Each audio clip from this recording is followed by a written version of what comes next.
Еш ойлап көрдіңіз бе, не үшін пайғамбарымыз саллаллаху алейхи уассалам 40 жасында пайғамбар болды? Немесе өлген адамға не үшін 40 күннен кейін мәуліт оқылады? Даджал шыққан кезде не үшін 40 күн өмір сүреді?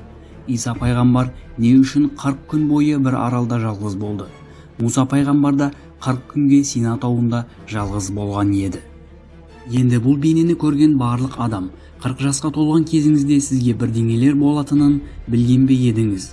Бүкіл осылардың жауабын үйренгіңіз келсе, бастаймыз.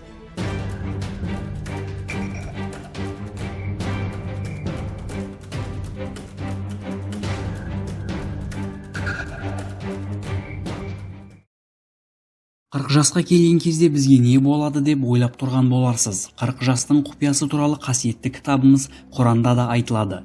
Біраздан кейін оған да тоқталамыз, бірақ алдымен 40 санының тереңдіктеріне бір түсейік. Бір санның қандай құпиясы немесе галактикамызда қандай әсері болуы мүмкін деп ойлауыңыз мүмкін. Барлық осыларды әрі дін жағынан, әрі Никола Тесланың сандардың құпиясы атты зерттеу жұмыстарына сүйене отырып зерттейтін боламыз. Енді ескі замандарға кетеміз. Алғашқы адам атаның жаратылған кезіне. Алла тағала адамды топырақтан белгілі бір уақыт ішінде жаратқан. Атаның топырағы 40 күн бойы күтіп тұрды. Және білгеніміз сияқты атаның бойы 40 метр болатын. Ата жерге жіберілгеннен кейін оның ұрпақтары көбейіп 40 мыңға жеткен кезде ол өледі. Яғни жаратылуымыздың алғашқы сәтінен бастап 40 санымен кездестік. Анамыздың ішінде жатқан кезде де әр 40 күн сайын дамуымыз жаңа этапқа өте бастайды. Бұл бір хадис болатын және медицина тарапынан қарайтын болсақ та осындай нәтиже береді. Әр 40 күн сайын жаңа этапта жетіліп отырған сәби 40-шы апта дүниеге келеді. Бір сәбидің идеал дүниеге келу уақыты 40-шы апта.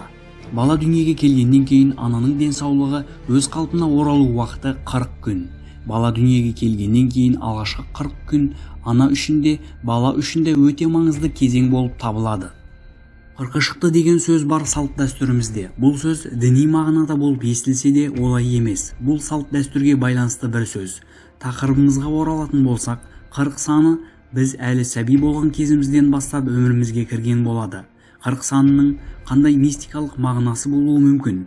Оны білмей тұрып алдымен дінімізде қандай жағдайларда 40 саны бар, оны біліп алайық. Қияметтің үлкен белгісі, яғни Даджалдың шыққан кезінен бастап өлетін күніне дейін болған уақыт 40 күн. Даджалды өлтіруде Әзіреті Исаға көмек көрсететін имам Махди де 40 жасында шығады. Пайғамбарымыз саллаллаху алейхи уассаламға да 40 жасында пайғамбарлық берілген болатын. Сізге де қызық болып көрінді ме? Кейбір нәрселерге дайын болуымыз үшін 40 жасқа толуымыз керек сияқты. Нұх пайғамбардың кемесі 40 күннен кейін тауға тоқтайды. Пайғамбарымыз исламды қабылдағандардың саны 40-қа жеткен кезде ислам дінін ресми түрде жариялайды. Үлкен бір балық тарапынан жұтылған Әзіреті Жүніс оқиғасын естіген шығарсыздар. Ол да балықтың ішінде 40 күн болған. Әзіреті Сүлеймен пайғамбардың патшалығы 40 жыл өмір сүрген. Әзіреті Дәуд пайғамбардың патшалығы да 40 жыл өмір сүрген болатын. Зекеттің берілуі шарты ие болған мал-мүліктің 40-тан 1 бөлігіне тең. 5 уақыт намаз, сүннеттерді қоса есептегенде 40 ракат. Осы сияқты көптеген мысалдар бар. Тіпті күнде қолданатын сөздерімізге де кірген.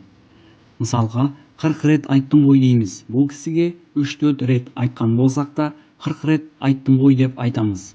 Бір істі сәтті аяқтай алмасаңыз 40 рет істедім деп айтасыз. Немесе жақын бір досыңызды 40 жылдық досың деп айтасыз. Күз осылардың арасында болған 40 сөзі қалайша тілімізге де келді. Қызық, Бүкіл осыларды зерттеген сайын сұрақтар тағы да көбейе түседі. Мысалға, Әли Баба және 40 әскері. Не үшін 40? Қызық емес пе? Математика. Алланың жаратқан ең үлкен құпияларының бірі. Жай ғана сан ғой деп қоя салмаңыз. Атақты ғалым Никола Тесла 40 санына байланысты пікірлер айтып өткен арамыздан. Сандардың жүйелі түрде бір жерге жиналуы мен адам миына сыймайтын ғылыми және рухани оқиғалардың орындалуын байқаймыз. Құранда оны жаратты және оған белгілі бір пішін берді деп айтылады. Галактикамызда адам миы жетпейтін өлшемдер және математика бар. Таспиқты да ойлап көріңіз. Не үшін? Бұл да бір белгілі бір санмен белгіленген. намаз 5 уақыт, ораза 1 ай бойы. Намаздан кейін 33 рет тасбих тарту. Не үшін 15 емес, не үшін 20 емес, не үшін 33? Не үшін пайғамбарымыз әр күні Аллаға 70 рет тәубе ететін? Бұл сандар бірге болып, қайталанған кезде бір шифр рөлін атқарады. Телефонымызға кіретін кезде қойып қойған сандар сияқты. Ғылыми жағынан да миымызға кіргізу үшін Никола Тесланың мысалдарын айтайын. Сандардың галактикада қандай нәрселерге себеп болуына байланысты өте аз пікіріміз бар. Мысалға, Тесла бір ғимаратқа кірмей тұрып, ол ғимараттан 3 рет айналып, сосын кіретін. Қонақ үйлердегі өзі қалатын бөлмелердің саны 3-ке бөлінетін сандар болуына назар аударатын. 3, 6, 9 сандарына ерекше көзбен қарайтын және күнделікті өмірде істеген нәрселерінде бұл сандарды қолданатын. Галактикада бір энергия бар екенін және бұл энергияны тартатынына сенімді еді, бірақ оның себебін білмейтін еді.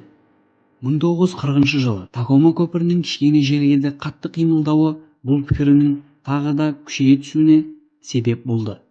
Бүкіл заттар сырттан келген энергия тарапынан ескерту алған кезде бір резонанс фреквенсына ие болады.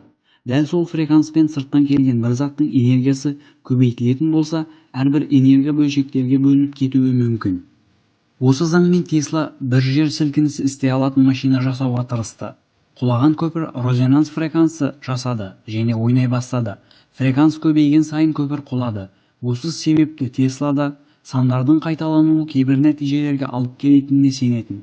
Дін тарапынан қарайтын болсақ, сандардың галактикада ғаламшарларда қандай шифр болып қалыптасқанын білмейміз және қандай есіктерді ашатынын білмейміз. Бәлкім бұны білмеуіміз де керек шығар, бірақ білуіміз керек болған нәрсе сандардың маңызды бір себебі бар. 40 санында себепсізден себепсіз бар болмағаны сияқты. Құранда 40 жасқа келген адамдар туралы не айтылады? Біз адамдарға ата-анасына жақсы қарым-қатынаста болуын бұйырдық.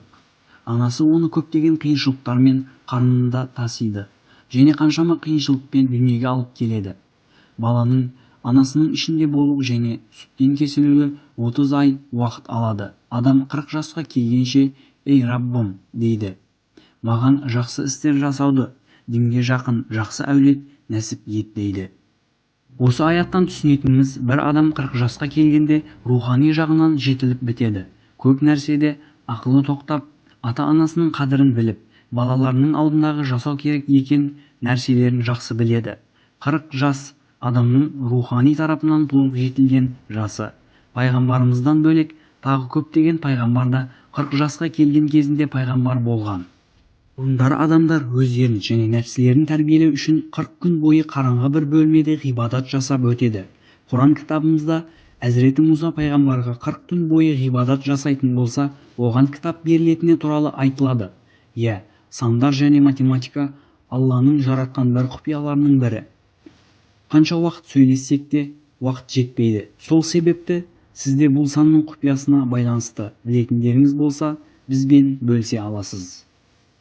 Көп нәрседе құпия іздейміз, бірақ сандардың да құпиясы болатынын еш ойламаған екенмін. Келесі бейнеде көріскенше, мен Сандar.